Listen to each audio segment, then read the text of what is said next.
Hoy quiero que hagamos un ejercicio y que respondan en los comentarios esta pregunta. ¿Cuáles son para ustedes los atributos de Dios? Sé que vamos a obtener una variedad de respuestas, pero solo al final de este video cada uno sabrá si esa respuesta se alinea con la respuesta de un adorador en espíritu y en verdad. Por eso los invito a ver todo el video hasta el final para que cada uno de ustedes encuentre dicha respuesta. ¿Y por qué traigo este tema a colación?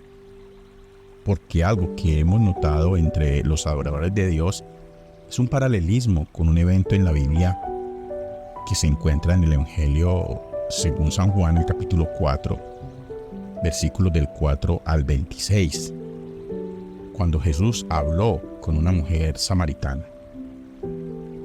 Ahora bien, tal vez usted se pregunte, ¿quiénes eran los samaritanos?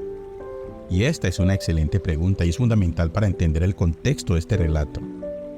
Los samaritanos eran descendientes de los israelitas del antiguo reino del norte, que habían mezclado sus costumbres y sus creencias con las de los pueblos paganos circundantes después de la caída de Israel en el año 722 a.C., cuando se enfrentaron tanto Roboam, que era el hijo de Salomón, y Jeroboam, quien se emancipó con 10 tribus y se instaló justamente en el norte. Esto los hizo sujetos de desdén y hostilidad por parte de los judíos del sur, que los consideraban herejes y racialmente impuros. Es por eso que los judíos y los samaritanos no se trataban entre sí, no se mezclaban y había una gran animosidad entre ellos. Y esta animosidad se profundizó aún más cuando los samaritanos establecieron un lugar de adoración alternativo en el monte Gerizim, por allá en el siglo V a.C., rivalizando con el templo en Jerusalén.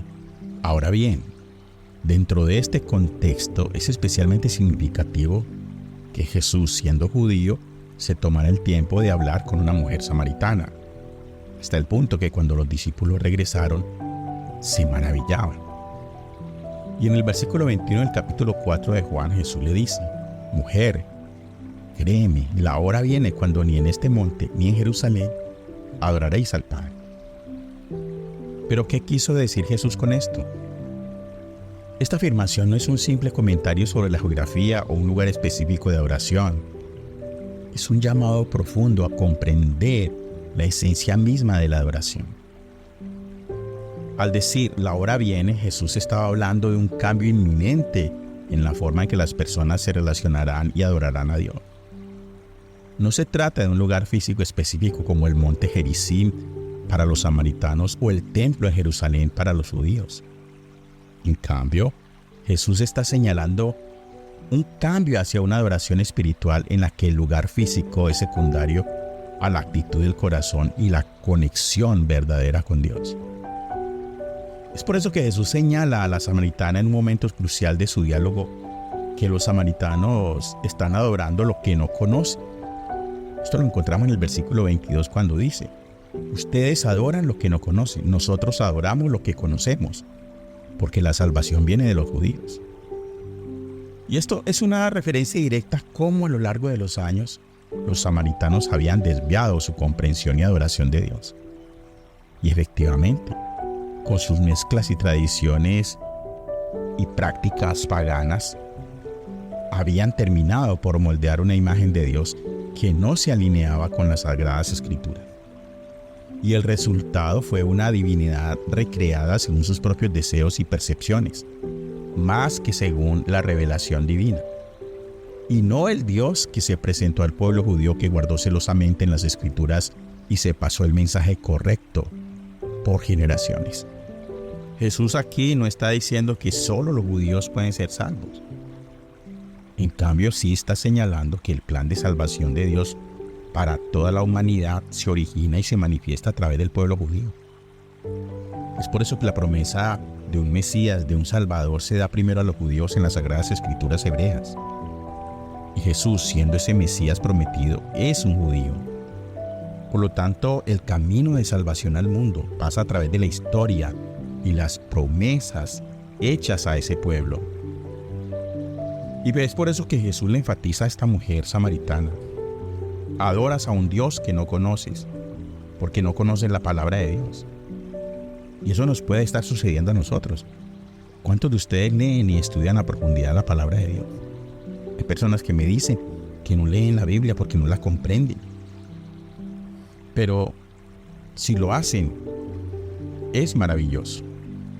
Alguien decía, el corazón es una fábrica de ídolos. Y es verdad. Porque nuestro corazón está creando ídolos permanentemente. Crear ídolos es fácil. ¿Por qué?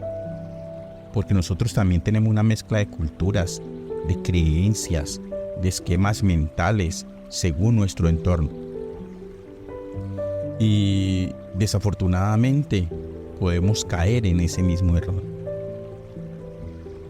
Por eso les digo, lean la Biblia, estúdienla, no deje que otros se las cuenten o se las lean. Vayan ustedes mismos y verifiquen por qué es lo mínimo que debemos hacer si queremos conocer a Dios en verdad. Y es por eso que cada uno de nosotros debemos preguntarnos, ¿estamos adorando realmente al Dios verdadero o a una versión construida desde nuestras propias expectativas y nuestros propios deseos? En la actualidad es fácil dejarse llevar por la espectacularidad y el deslumbramiento de las grandes producciones en alabanza. Por ejemplo, uno ve la música evocadora, las luces, los efectos visuales, las orquestas, y todo puede potenciar una experiencia que, si bien puede ser genuina, también puede correr el riesgo de convertirse en un mero espectáculo si el corazón no está verdaderamente centrado en Dios. Y no hay nada malo en usar todos estos recursos para alabar a Dios. De hecho, es admirable que dediquemos lo mejor de nosotros y de la tecnología al servicio del Señor. Sin embargo, la esencia de la adoración debe permanecer intacta y centrada en una relación verdadera con Dios, como Jesús le dijo a la samaritana. La adoración genuina es en espíritu y en verdad. En el Salmo 51, el versículo 17, se encuentra reflejado este principio, cuando dice, los sacrificios de Dios son el espíritu quebrantado, el corazón contrito y humillado no despreciarás tú, Dios. Y este es su llamado a la sinceridad. Lo que realmente valora a Dios es un corazón entregado, genuino, un corazón que le busque sinceramente. Y un ejemplo de esto lo encontramos justamente cuando el pueblo de Israel estaba adorando un becerro de oro. Recordemos, tras haber sido liberados de Egipto bajo el liderazgo de Moisés, los israelitas llegaron al monte Sinaí. Moisés subió al monte, pero como se estaba demorando tanto, creían que le había pasado algo. Esa prolongada ausencia de Moisés generó miedo e incertidumbre. ¿Y qué hicieron los israelitas? Bueno, comenzaron a sentir la necesidad de una figura o representación tangible de Dios para sentirse seguros y para tener algo o alguien que fuera delante de ellos. Y en medio de ese clamor colectivo le dijeron a Aarón, haznos dioses que vayan delante de nosotros, porque a este Moisés, el hombre que nos sacó de la tierra de Egipto, no sabemos qué le haya acontecido. Eso está en Éxodo, capítulo 32, versículo 1. Y aquí viene la parte más asombrosa. Fue el mismo Aarón, el hermano de Moisés, que en lugar de calmar al pueblo y recordarle las maravillas de Dios, cedió a la presión. No sé si por temor o también simplemente por complacencia. Les pidió sus joyas de oro y con ellas fabricó un becerro fundido.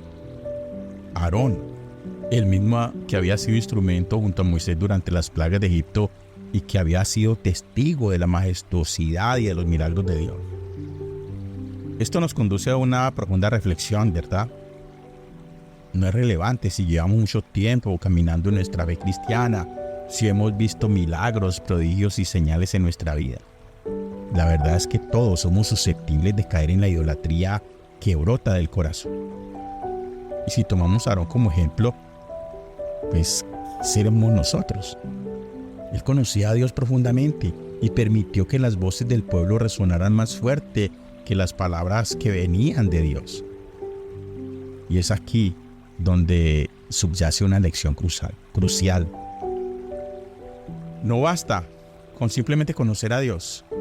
aunque ese es sin duda el comienzo esencial y es el principio de todo.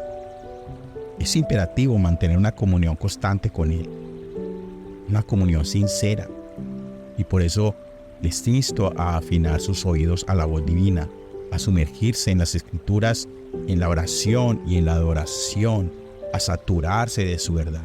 Y es a través de esa comunión ininterrumpida que nuestro espíritu nutrido por la revelación divina se sintonizará con el Padre y podremos adorar en espíritu y en verdad.